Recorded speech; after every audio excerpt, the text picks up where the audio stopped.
설교 제목이 좀 그렇지요? 탄핵 전국에서의 이웃이라, 그렇게 제가 제목을 정한 이유가 있습니다. 오늘 저 넥타이가 빨갛지요? 빨간 거. 지난달에 제 넥타이 옷을 좀 밝은 옷을 입는다는 얘기하고, 또 넥타이도 분홍빛 이쁜 넥타이를 메고 온 이유를 설명했더니 우리 어떤 분이 그 다음 주일날 빨간 넥타이를 설명했어요. 목사님 맞아요. 너무나 사람들이 어두운 것 같아요. 더 따뜻한 빨간 넥타이를 샀다고, 또 넥타이다 또 여기 뭐 또 이렇게 금줄 이렇게 하는 것까지 사서 주셨어요. 요 앞에 있는 부분인데요. 제가 넥타이는 선물 받고 지난 주일도 이거 메고 왔는데 안 와가지고 오늘 그래서 이름을 내가 받긴 받는데 이름을 몰라가지고 오늘 확인했어요. 전성권 유형미 부부 커플이에요. 우리 이게 나오지 한 넉 달, 5달쯤 됐다고 그래요. 아무튼 여러분은 잘 기억 못하지만은 원래 목사님에게 빨간 넥타이를 주신 분 생각하면 되겠습니다. 우리 아사도 궁금해서 이름을 좀 알아보지 그래서 글쎄 말 내가 이름을 좀 들은 것 같은데 모르겠다고 근데 오늘 확인했어요. 전성권 유형미. 감사합니다. 앞으로 당분간 이거 메고 오고, 이제 날씨가 좀 따뜻해지면 우리 김태욱 집사가 또 넥타이, 시원한 넥타이를 입는데, 그때 날씨가 좀 더워질 때 이제 시원한 파란 넥타이를 또 메고 올 겁니다. 뜨거운 여름에 메고 오면 더워질 거니까요. 제가 어저께 남전도에 제1남전도 친목회가 모였습니다. 혹시 사진 준비됐나요? 이게 제1남전 회원도 여러 명인데 어저께 13명 참석했어요. 회장이 김기준 장로인데 아주 열심히 해요. 뭐 자상하고 부지런하고 그냥 그래갖고는 일남전대가 잘 모이고 또 자주 또 회식도 하고 그럽니다. 그래서 모여서 제가 가운데 빨간 옷 입는 사람이 납니다. 이런 빨간 걸 저거 뒤집으면 또 까만 게 돼요. 근데 저 옷 상표가 뭐라고 그랬죠? 저는 모르는데 다 알더라고요. 뭐 유명한 상표라고 그래요. 그래서 14,000원 주고 산 건데, 굿윌 선한 가게에서 14,000원 주고 샀는데, 아무튼 저 빨간 거 입고 왔습니다. 여러분들 좀 빨간 거 좀 이쁜 거 좀 입고 오세요. 좀 이런 우중충하게 입고 오지 마시고요. 이 어두운 시절에 좀 추운 시절에 밝은 옷 입고 오시면 좋겠다 싶습니다. 다음 주일쯤 되면 좀 한 절반 정도는 밝은색 입고, 장로님들도 좀 밝은색 입고 좀 좋겠어요. 다 우중충하게. 아무튼 저거 끝난 다음에 밑에 가서 샤브샤브 집에 가서 먹었는데, 우리 오 목사님과 또 온종필 장로님과 오늘 기도한 김용훈 집사가 같이 참여했어요. 왜 왔더니 김용훈 집사하고 온종필 장로는 교회 그 밑에 온풍기가 고장 나가지고 온풍기 다 수리하고 다 청소하느라고 왔다고 그래요. 그래서 같이 가서 밥 먹죠. 같이 밥 먹고, 밥 먹는데 또 제가 온장로 불러다가 밥 먹는 어르신들 밥 먹는데 끝난 다음에는 어르신들 이빨에 끼는 게 많으니까 빨리 이쑤시개 갖고 와서 딱 돌려드려. 그랬더니 다 돌려드려 그러더라고요. 밥 먹고 나면 또 온종필 장로가 와서 목사님 커피도 드릴 거예요. 그랬더니 너는 어떻게 하나를 가르치니까 둘을 하냐. 대단히 똑똑하다. 그때 또 커피를 쫙 돌렸어요. 그러니까 또 섬기는 것도 훈련도 받고 그런 거지. 참 고맙다 생각됩니다. 너무나 고맙고 또 한편으로는 아들 같고 그러니까 기특하기도 하고 그렇습니다. 오늘 또 어저께 제가 또 남도에 참여하면서 요 건너편에 있는 호두과자 집에 가서 호두과자 또 하나 샀습니다. 지난 주간에 우리 양재태 씨가 10년 전에 우리 교회 나왔다가 그 다음에 못 나왔다가 다시 이제 이곳으로 이사 와서 나왔다고 그래요. 양재태 씨 기억 못하지요?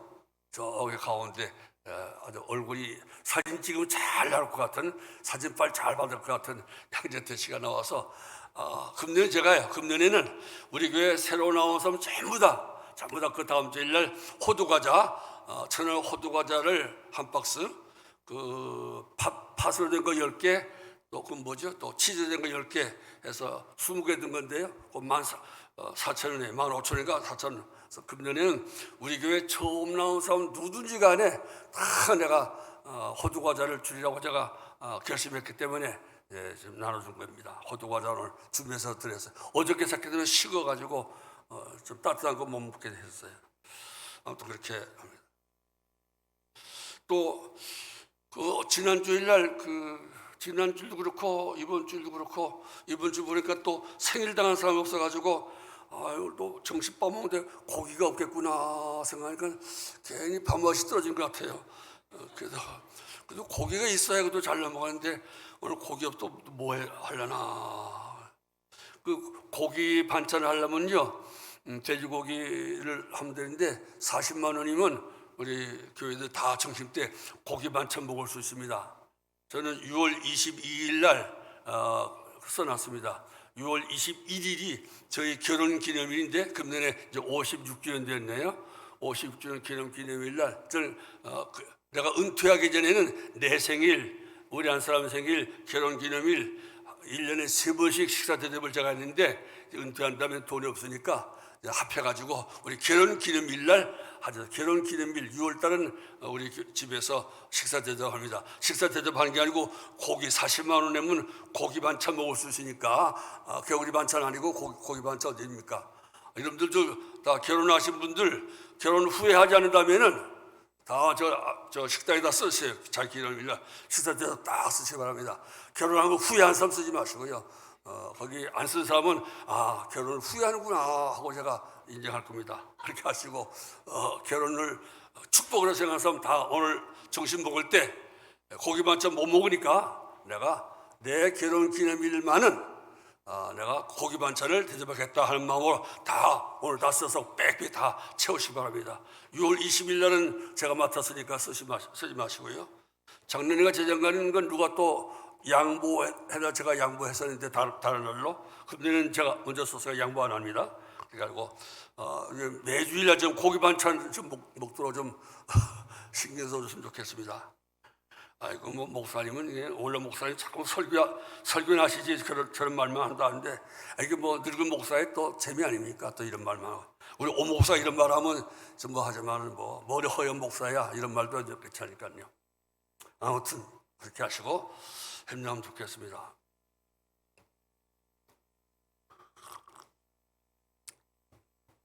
오늘 성경 말씀에서 제가 강조하고자 한 것은 예수 믿는 사람들에게 있어서 사랑해야 될 이웃은 누구인가? 특별히 지금 탄핵 문제 이후에 너무나 이웃이 갈라져 가지고 싸우는 이웃이 많습니다. 옛날 제가 6.25 사변 이후에 피난 가서 경상도 마산 피난민 수용소에 있을 때는 피난 온 수용소에 있는 아이들 대개는 서울에서 많이 내려왔죠. 그때 경상도 친구들은 서울에서 피난 온 저희들을 서울내기 담아내기라고 했습니다. 서울내기 담아내기 맛 좋은 담아내기 하면서 놀렸어요. 그래서 서울내기는 그 양파처럼 껍질 반들반들하고 그냥 얄밉다고 해서 서울내기 담아내기라는 양파의 일본 말이에요. 담아내기는 막 놀리고 그럼 또 피난민 수용소에 있는 우리들은 경상도 아이들, 경상도 문둥이 새끼들, 문둥이하고 서로 문둥이하고 담아내기가 서로 싸웠습니다. 그때는 막대기로 싸기도 하고요. 그때는 참 무지했죠. 돌을 던지고 서로 막 던지고 성격으로. 그리고 우리 피난민 수용소 본부에는요, 그냥 막대기, 무기도 다 준비돼 갖고요. 편싸움하면 각하고 막 싸워서 피난민들이 되게 이겼어요. 여기는 막 악을 가지고 막 싸우니까요. 담아내기가 경상도 문중이를 이겼습니다. 지나고 보면 참 무지막지한데 그때 아마 머리마다 피 터진 애도 있고 뭐 코피 터진 애도 있고 그랬습니다. 그렇게 편싸움을 했어요. 철없는 시대에 편싸움을 했죠. 근데 지금은 철이 든 사람들이 이렇게 편싸움을 너무나 많이 하고 있지 않습니까? 그게 너무나 마음이 아프고 이 편싸움하는 주동자들과 편싸움하는 대부분의 사람들이 교회 다니는 사람이라는 거예요. 교회 다니는 사람들. 그래서 오늘 성경 말씀을 생각하면서 이렇게 개인적으로 싸우고 편을 지어 싸우고 목사와 목사가 싸우고 교회와 교인, 교인과 교인이 이 광장 저 광장 이역 지역에 모여서 서로 삿대질하고 싸우는, 그리고 고함 지르는 이 사태 속에서 우리들은 어떻게 되는가? 제 생각을 좀 알려드리기 위해서 오늘 성경 말씀을 택했습니다. 오늘 성경 말씀을 한번 성경 펴신 분 보시고 화면도 뒤를 보겠습니다만, 이 오늘 말씀은 예수님이 그 한 율법사에게서 질문을 받았습니다. 율법사는 요즘 말로 하면 목사님 혹은 성경을 연구하는 성경 선생님입니다. 그러니까 그 당시 성경은 구약 성경이지요. 구약 성경에 대해서는 아주 바삭한, 아주 정통한 사람입니다. 거의 다 달달 외울 정도로 성경에 통달한 사람이 율법사입니다. 그러니까 율법의 구약 성경의 선생이지요. 이 사람이 예수님께 나와서 물었습니다. 일부러 찾아간 거예요. 예수님을 난처하게 하려고, 예수님에게서 그 당시 사람들이 이단이라고 할 말을 나오게 하려고 일부러 예수님을 난처하게 하려고 찾아온 거예요. 찾아와서 예수님께 이렇게 질문했습니다. 25절에 예수 선생님이여, 예수 선생님이여, 아주 처음에 존경하는 말로 했습니다.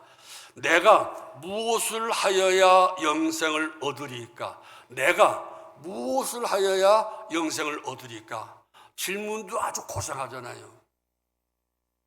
이 영생을, 무엇을 하여야 영생을 얻을 수 있는가 하는 그 당시 유대인들에게는 가장 큰 주제였습니다. 아주 중요한 주제였어요. 요한복음 5장 39절에 예수님께서 이런 말씀하셨습니다. 성경에서 영생을 얻을 줄 알고, 성경에서 영생을 얻을 줄 알고 성경을 상고하거니와, 그 당시 율법사와 그 당시 유대인들은 모두 다 성경을 엄청나게 읽었어요. 엄청나게 읽었어요. 우리 교회 지난해 26번 읽은 집사도 계시지만은 그 26번 읽은 거 대단하지만은 구약시대 유대인들은 거의 다 그렇게 읽었어요. 엄청나게 성경을 읽었어요.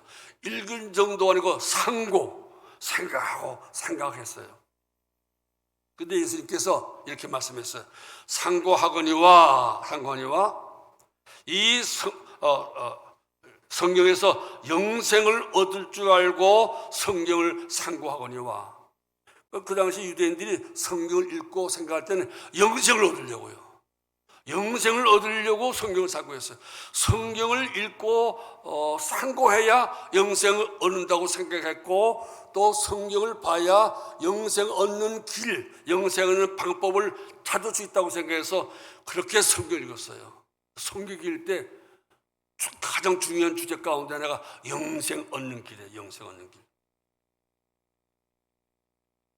그래서 유대인들은 모두가 다 성경을 읽을 때 영생과 관련시켜서 성경을 읽고 연구했습니다. 그래서 예수님께 와서 모든 사람이 아는 질문한 거예요. 뻔한 질문한 거예요. 내가 무엇을 하여야 영생을 얻으리까? 답은 정해져 있어요. 율법에서 잘 알고 있어요. 성경에서 영생을 얻는다.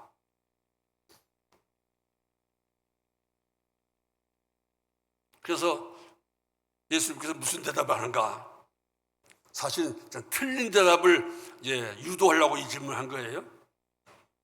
근데 예수님께서 26절에 이렇게 또 되물었습니다. 예수님은 질문 받을 때 다시 질문으로서 대답을 유도하는 그러한 방식을 많이 취하셨어요. 율법에는 영생 얻음에 관하여 무엇이라고 기록되었느냐? 율법 선생님입니까? 너 율법 선생이니까 율법을 잘 알겠지. 또 율법을 매일매일 상고하니까 잘 알고 있지. 그러면 율법에는 영생에 어떻게 해야 영생을 얻는가에 대해서 뭐라고 써 있느냐 하고 물어봤습니다. 그건 율법사가 금방 대답할 수 있는 질문이지요. 그리고 또 두 번째로 너는 그것을 어떻게 읽느냐, 성경을 어떻게 읽느냐예요. 이건 구약성경입니다. 지금 신약성경 없을 때예요. 너는 그것을 어떻게 읽느냐, 어떻게 읽느냐는 말은 어떻게 해석하느냐, 어떻게 이해하느냐 이 말이에요.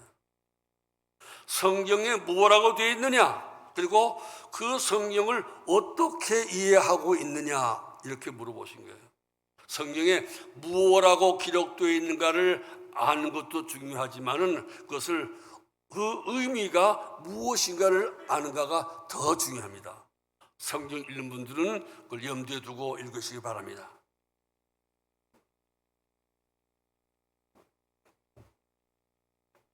그러니까 이 율법서가 또 대답했어요. 27절입니다. 내 마음을 다하며 목숨을 다하며 힘을 다하며 뜻을 다하여 주 너희 하나님을 사랑하고 네 이웃을 네 자신과 같이 사랑하라 하였습니다. 하나님을 전심으로 사랑하라. 그리고 네 이웃을 네 자신과 같이 사랑하라 그랬습니다. 그 구약성의 구약성을 요약해서 딱 찍어냈어요. 이거는 신명기 6장 4절과 5절에 있는 말씀이에요. 신명기 6장 4절과 5절인데 그 신명기 6장에 보면 그 히브리어로 그 구절이 이렇게 시작돼요. 쇠마란 말은 들으라 이 말이에요. 들으라 하나님의 말씀을, 하나님의 계명을. 그래서 쇠마라고 그래요. 쇠마는 들으라라는 말로 시작되는 성경은 유대인들에게는 성경 중에 가장 중요한 성경을 얘기해요. 그래서 쇠마 그러면은 성경 중에도 아주 중요한 구절이다 생각하는 거예요. 그러니까 지금 유대 율법사가 지금 그걸 말하는 거예요. 쇠마, 하나님은 들으라 하고 말씀하시면서 하나님을 사랑하고 이웃을 사랑하라고 했습니다. 예수님이 어떻게 해야 영생을 얻느냐 물어보시는데 그는 이렇게 하나님을 사랑하고 이웃을 자신과 같이 사랑하는 사람의 영생을 얻으리라고 그렇게 기록되어 있습니다. 그래서 대답했어요. 그러니까 예수님이 또 이제 말씀하십니다. 28절에 네 대답이 옳도다. 무엇이오라요? 하나님을 사랑하고 이웃을 자기 자신처럼 사랑하는 것, 이것이 성경 말씀의 핵심이고 중심이고 그것이 영생 얻는 길이라는 그 유대인 그 바리새인의 그 대답을 듣고 내 대답이 옳도다, 맞다 이 말이에요. 맞다. 그리고 하신 말씀이 네 대답이 옳으니까 일을 행하라. 뭘 행하란 말이겠지요? 하나님을 사랑하고 이웃을 네 자신처럼 사랑하라. 이 말씀을 행하라. 그리고 그 다음에 그러면 그렇게 하나님을 전심으로 사랑하고 이웃을 자기 자신처럼 사랑하면 어떻게 되리라? 살리라. 그리스어로는 조회란 말 생명, 산다 이 말이에요. 그러니까 이 율법사가 와서 물어봤죠. 내가 무엇을 하여야 영생을 얻으리까? 영생은 영원히 사는 거잖아요. 영원한 생명. 근데 예수님께서 거기에 대해서 이것을 행하면 네가 살리라. 다시 말하면 영생을 어떻게 해야 얻어요? 하나님을 사랑하고 이웃을 자기 자신처럼 사랑하면 네가 살리라. 네가 지금 나한테 물어본 어떻게 해야 영생을 얻을까에 대한 대답이 그거다. 하나님 사랑하고 이웃을 네 자신처럼 사랑하면 네가 영생하리라. 그 말씀이에요. 중요한 것은 영생과 관계된 율법과 하나님 말씀을 사랑이라는 거예요. 제가 늘 강조한 것처럼 여러분들 영생하면 사랑을 먼저 떠올려야 돼요. 물론 믿음을 떠올리는 사람이 있습니다. 그건 좀 이따 이야기하겠습니다. 아무튼 오늘 성경 말씀에서 예수님이 강조하는 것은 첫 번째 강조는 영생과 사랑은 뗄래야 뗄 수 없다. 원인과 결과라고 할 만큼 사랑하는 자만이 영생을 얻으셨다. 영생을 얻고 싶으냐? 사랑하라 이 말이에요. 여러분들은 사랑하십니까? 사랑이 있습니까?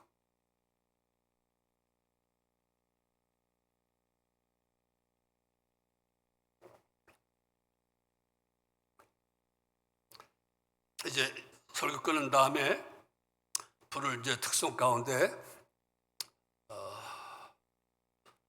프랜시스의 기도, 평화의 기도라는 것인데 그 기도 마지막 쪽에 하면 우리가 사랑함으로써 영생을 얻으리라 하는 그런 가사가 나와요.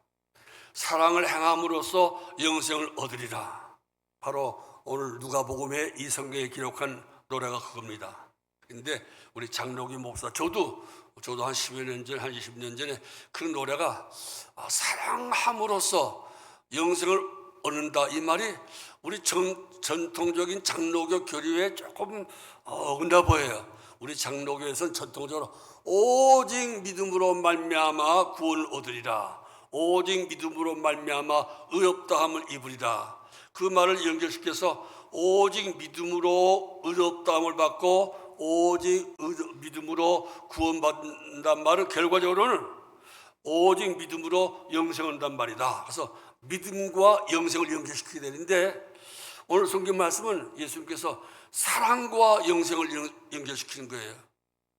그러면 사랑하라, 그러면 영생을 얻으려고 하면 뭘 해라, 네가 뭘 해야만 구원을 얻는다. 그래서 소위 말하는 이신칭의가 아니고 믿음으로 구원받는 것이 아니고 행동으로 구원받는다는 말이 되기 때문에 전통적이고 정통적인 장로교의 교리와 좀 맞지 않아서 말하기가 좀 힘든 거예요. 그래서 저도 한 20년 전 이 노래 부를 때는 제가 이 노래를 지금도 아마 다른 노래 가사, 그런 가사가 있습니다.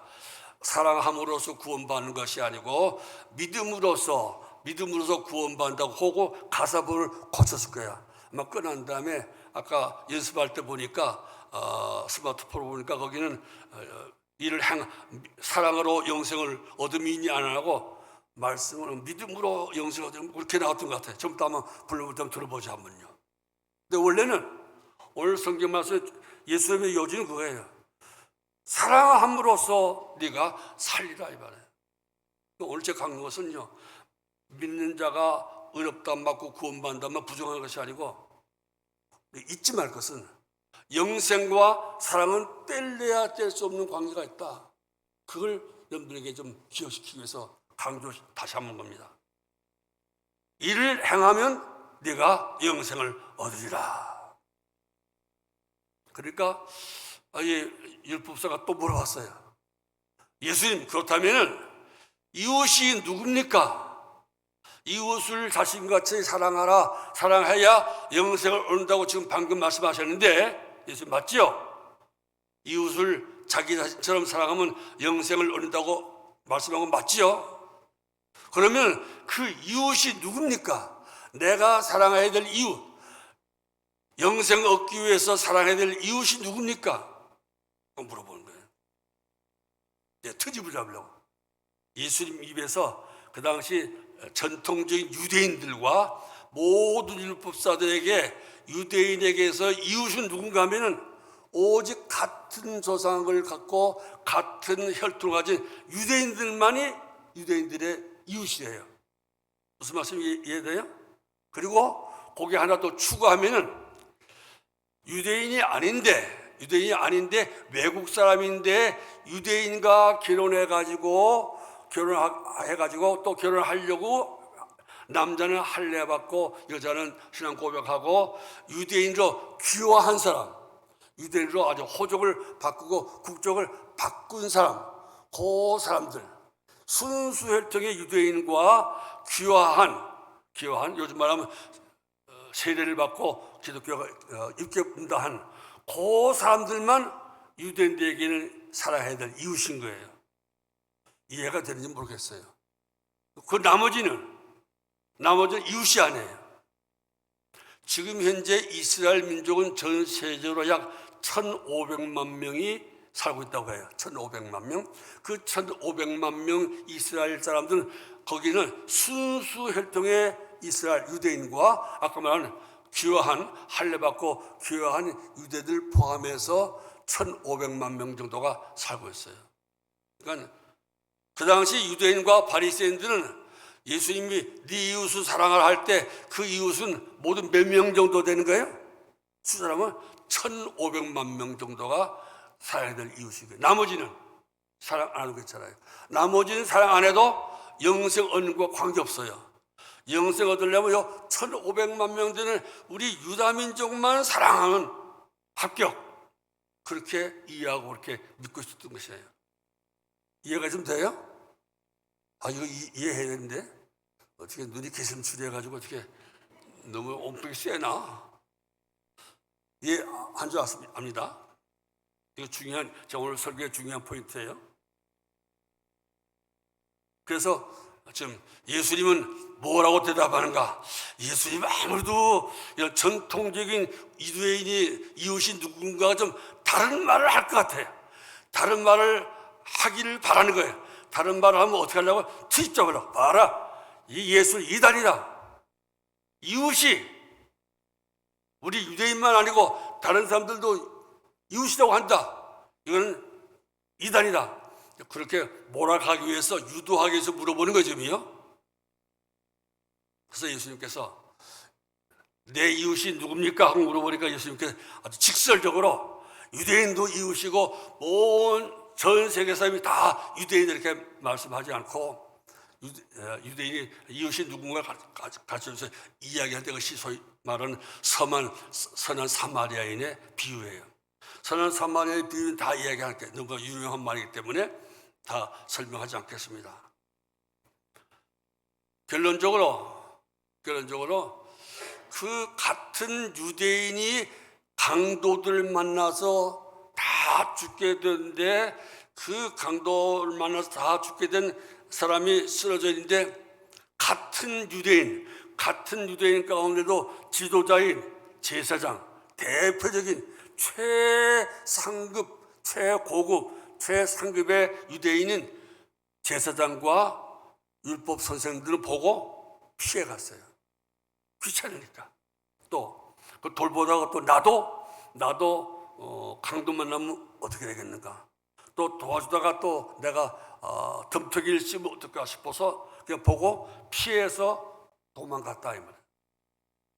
그런데 평소에 유대인들이 쌍놈이고 아주 이단이고 사람도 아니라고 막 비난했던 사마리아 사람이 여행을 하다가 그것도 잠깐 일 보러 가는 것이 아니고 긴 여행을 가다가 그걸 봤어요. 그걸 보고 이런 말씀을 지성을 다해서 다 치료해서 그 사람을 살려놨습니다. 살려줬어요. 원수처럼 나를 정말 이 말 하면 되는 개 취급하는, 내가 지금 개새끼란 말을 하다가 좀 참고, 나를 개 취급하는 이 유대인들이 지금 강도 많은데 내가 도와줄 필요가 있는가? 또 도와줬다가 잘못 도와주면 어떻게 해요? 큰 덤터기시잖아요. 굉장히 위험한 일이에요. 사마리아 사람이 강도 맞는 유대인을 구해준다는 것은 잘못했다가는 큰 문제가 나는 거예요. 지금도 좀 다른 중국 같은 데서는 우리나라도 마찬가지 않습니까? 위험당한 사람 구해주는 거 조심스러워요. 잘못 구했던 또 내가 협의를 쓰니까 성추를 했다든지 또 뭐 했다든지, 그러니까 보고 지나가는 수가 많지 않습니까? 사마리아인이 그런 거예요. 용기가 필요한 거예요. 그런데 사마리아인은 보자마자 가서 그 사람 살려줬어요. 다 죽어간 사람에게 힘을 쏟고 돈을 들이고 정성을 쏟아가지고 그 사람을 살려냈어요. 그런 얘기하고 난 다음에 예수님께서 율법사에게 물어봤어요.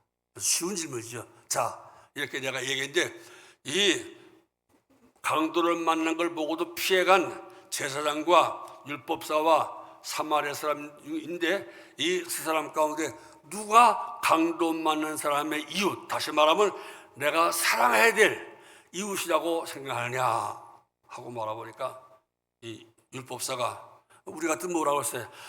사랑을 베푼 사마리아 사람이 진짜 이웃이네요. 진짜 이웃사랑을 실천하는 사람입니다. 그렇게 대답했는데 사마리아 사람이 진정한 이웃사랑을 베푼 사람이란 말을 하기 싫은 거예요.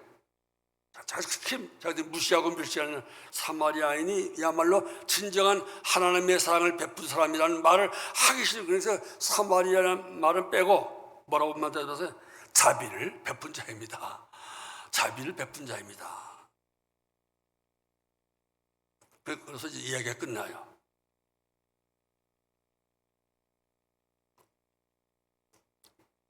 사실 사마리아는 영토적으로는 이스라엘 나라의 한 속해 있는 같은 나라입니다. 같은 나라의 영토에 우리나라와 좀 충청도쯤 되는 지역에 있는 뭐 그런 같은 나라예요. 민족도 같은 민족이에요. 같은 12지파에 속한 민족이에요. 근데 수백 년 전에 예배당을 어디에다가 져야 진짜 오는 것이냐? 예루살렘에다가 예배당을 져야 진짜냐? 아니면 사마리아 지방에 있는 느보산에다가 예배당을 져야 진짜 예배당이냐? 그 어느 쪽에 예배당을 짓고 어느 쪽에서 예배 드려야 진짜 하나님이 기뻐하시느냐? 그 문제 가지고 서로 싸우다가 원수가 되었어요. 무섭죠? 같은 민족인데 같은 12형제에 속한 같은 형제예요. 근데 예배당을 어디다 짓고 우리 지역에 져야 된다. 우리 지역인다.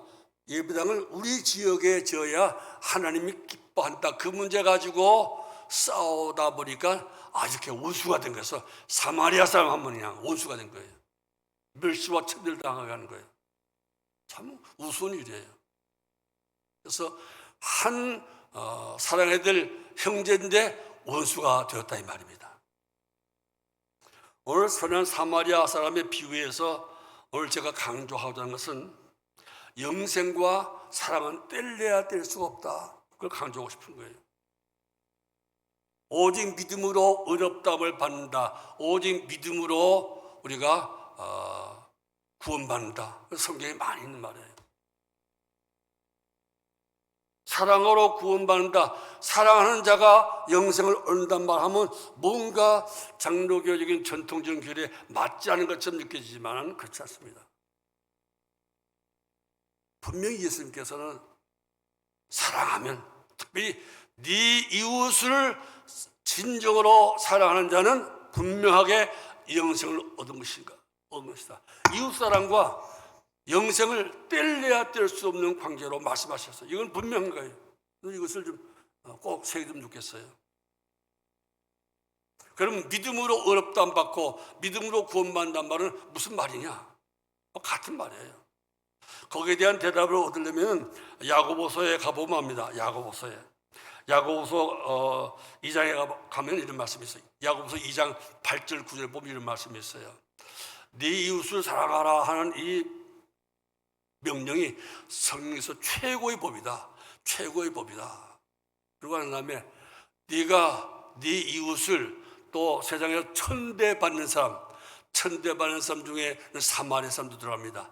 천대받는 사람들을 천대하면 같은 유대인이라고 귀하게 여기고 사랑하고 나하고 다른 민족, 나하고 생각이 다른 족속이라고 천대하고 미워하면은 그것이 무슨 사랑이냐 하면서 예수님의 성령의 결론하는 말씀은 영혼 없는 몸이 죽은 것 같이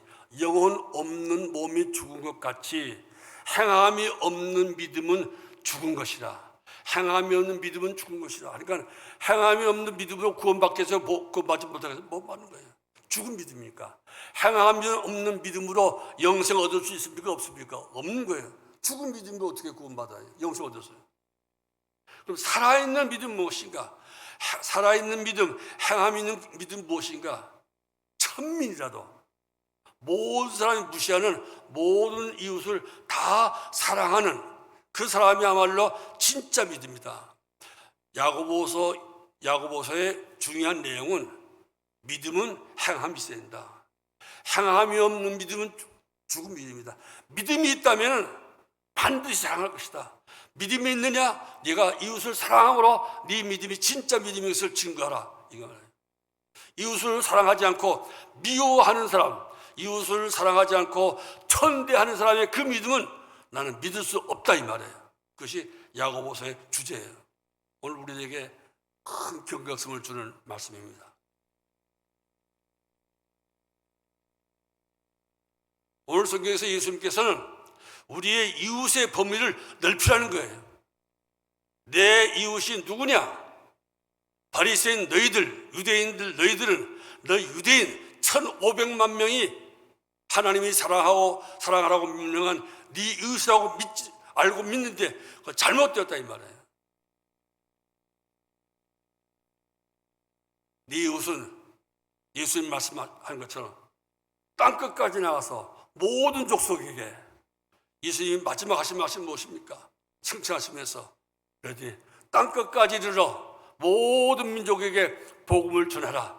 그 말씀을 마지막에 하신 것은 오늘 말씀과 연결시키면 우리가 사랑하기 때문에 복음을 전해야 될 이웃은 유대 민족만 아니고 땅끝에는 모든 민족, 모든 족속이 우리가 사랑하고 또 우리가 복음을 전해서 영생을 얻게 해야 될 대상이 전 세계 모든 민족이다 이 말이에요. 이 탄핵정국에서 서로 데모하고 집회하는데 마음 아픈 것은 같은 신자들이, 같은 교회 목사와 같은 기독교인들이 단 하나 대통령을 탄핵하냐 탄핵하지 않냐 그 문제 가지고 서로 다투는 거예요. 극렬하게 다투어요. 아주 입에 담을 수 없는 말들을 내가지고 다투는 거예요. 얼마나 안타깝고 얼마나 답답하고 얼마나 바보 같은 짓입니까? 이제 한 몇십 년 지나가면 저는 이제 83이니까 만 83이니까 앞으로 한 10몇 년 더 살겠지요? 욕심인가요? 100살까지 사면은? 근데 윤 대통령이나 이재명 대표는 나보다 나이가 어리니까 더 오래 살겠죠. 그래서 앞으로도 막 50년 후면 윤 대통령도 죽을 것이고 이재명 대통령도 죽을 겁니다. 다 없어질 거예요. 다 잊어질 거예요. 그런데 지금 그 두 사람을 두고 이 편 저 편 두 사람이 같은 기독교인이 그 사람을 놓고 예수도 안 믿는 사람들이 사실은요. 예수 안 믿는 대통령과 대통령 후보를 놓고 예수 믿는 교회가 갈라져서 서로 다투질하고 서로 미워하고 목사와 목사가 서로 하고 신부와 신부가 서로 욕하고 다투고 50년 후에는 얼마나 허무할까요? 그때 왜 우리가 그 죽어서 이제 우리 기억도 안 나는 그 윤안부계와 이 안부계 때문에 우리가 이렇게 갈라져 싸웠지? 그때 목사, 그때 그 교회는 왜 그렇게 열렸지? 참 바보 같으네. 왜 그랬을까? 아마 50년 전에 그럴 거예요. 지금 그것 때문에 싸우고 다투면 심각하게 목숨을 걸고 격렬하게 다투지만은 50년 후, 60년 후 사람들은 그때 그 사람들 왜 그랬어? 왜 그랬어? 왜 우리가 사람 때문에 이렇게 미워해야 됩니까? 서로 증오해야 됩니까? 저는 그 막 요즘 텔레비전 우리 한 사람이 끄라고. 그래서 또 보게 돼, 또 궁금해서 또 보게 돼. 보부들이 으쌰으쌰 하고 막 죽이라 살리라 하고 서로 죽이라, 둘 다 죽어야 끝이 날 것 같아요. 얼마나 증오가 섞인, 미움이 섞인 말이 오고 가는지. 예수 안 믿는 사람이 그러면 지나가겠어요. 이 광장 저 광장 이 역 저 역에 모인 대부분의 같은 그리스도를 믿는 사람들이 신교와 천주교에 갈리고 장로교와 장로교에 갈라서 싸우고 모여서 마음 아픈 거예요.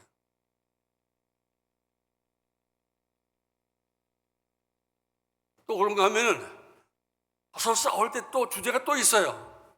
한쪽에서는 친중파라고 욕하고 한쪽에서는 친일파라고 욕하고 또 편이 친중파와 친일파로 갈려졌어요. 그래서 한쪽에서는 막 중국을 막 저주하고 중국 사람이라면 다 쫓아야 된다, 다 줘야 된다, 망해야 된다 그러고, 한쪽에서는 일본은 망해야 된다, 일본에는 화살 터져야 된다, 일본 지진 나서 다, 그럼 말도 못할, 입에 담지 못할 증오와 저주를 퍼붓는 사람들이 있는데, 그 예수님 사람들까지 그런 사람이 있단 말이에요.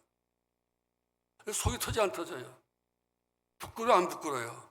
부끄럽고 속이 터집니다. 왜 이럴까?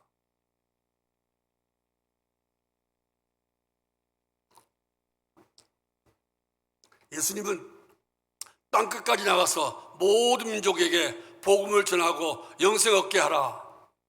땅끝까지 나가서 모든 민족, 모든 족속을 다 사랑하고 그 영생을 얻게 하라. 복음을 증거하고 예수님 사랑하라, 사랑을 전하는데 왜 이렇게 반일, 친일이 강해집니까? 교회 안에서. 여러분들 제발 그런 데는 섞이지 마세요. 그건 하나님이 아주 싫어하시고 예수님이 아주 싫어하시는 말씀이고 성경에 아주 어긋난 것입니다. 절대로 미워하는 데 가다 마십시오. 사랑하는 일에는 합세할지라도 미워하는 모임에는 가지도 마시고 미워하는 마음, 증오하는 마음 하지 마십시오. 영생을 얻고 싶으시다면.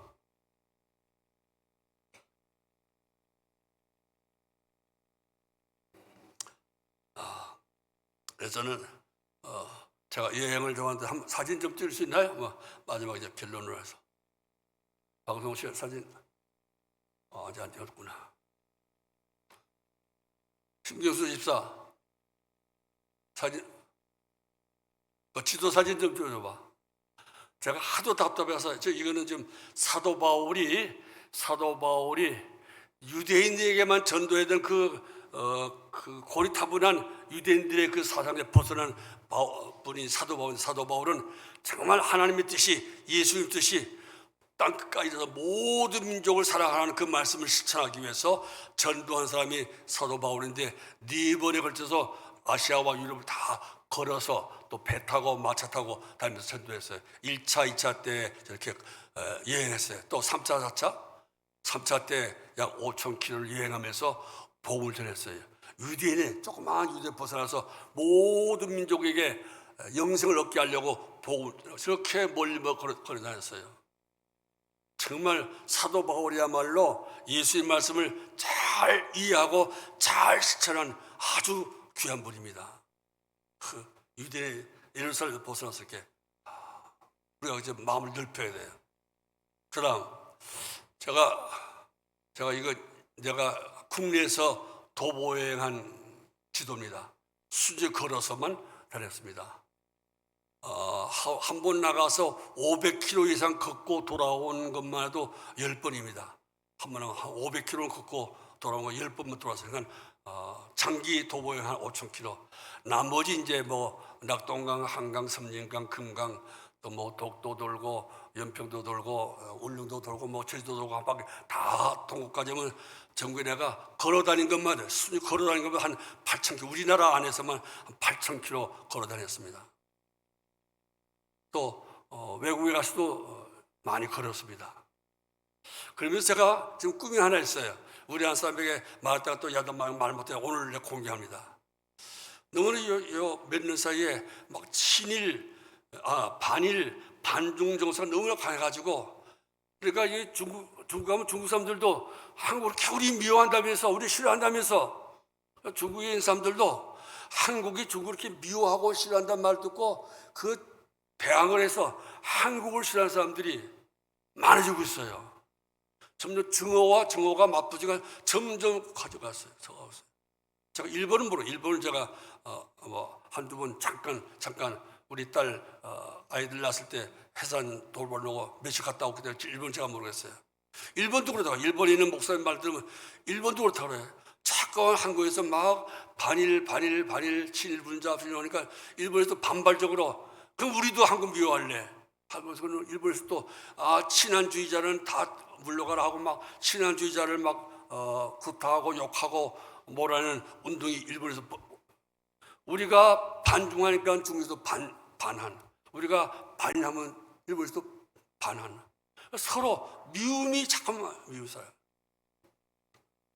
중국하고 친하자면 힘들어요. 일본하고 친하게 지내자면 좋은 말 듣기 힘들어요. 근데 정말 예수님의 사랑을 실천하고 우리 세상을 사랑으로 가득한 친목의 장으로 만들면 어떻게 했습니까? 내가 먼저 사랑해야 상대방을 사랑하지 않겠어요? 저는 그래서 제가 이렇게 일본 일주, 중국 일본 일주, 옛날에 일본을 우리 조선 통신사들이 일본을 가서 동료까지 마차 타고 배 타고 걸었습니다. 한 1,500km 돼요. 1,500km 제가 한번 걸어보려고 좀 계획을 세웠습니다. 다 하루에 몇 킬로씩 어느 도시에 도착하고 다음에 어느 도시에 가고 그래서 한 1,500km 길 다 짜놨어요. 아까 저기 일본 길 다 짜놓은 겁니다. 날짜까지 다 정했어요. 한 56일쯤 걸려요. 66일쯤 걸려요.